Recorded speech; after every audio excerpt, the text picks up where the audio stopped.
rơi trên đất mềm, hạt rơi trên đá,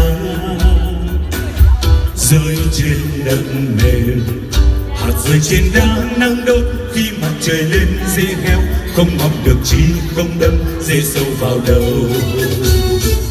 Hạt rơi vương vãi, rơi vào đám gai, gai mọc lấp tre nên hạt chết mòn.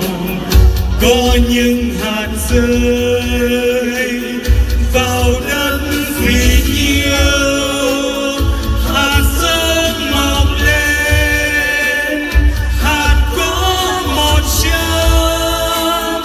có hạt 60, có hạt được 30.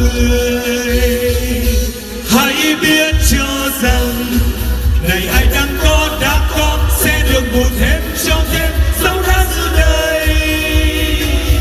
Ai không có gì sẽ bị đoạt ngay. Ấy thế nên trời cũng giống như ai khôn ngoan biết thêm gia dụng mọi vật ở trong lòng mình. Đi trên đường đồng người đi gieo giống,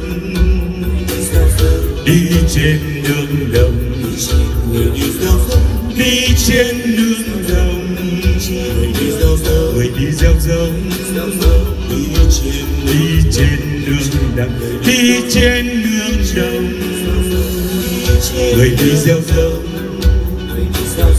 đi trên đường đồng, đi trên đường đồng người đi gieo giống, đi trên đường đồng.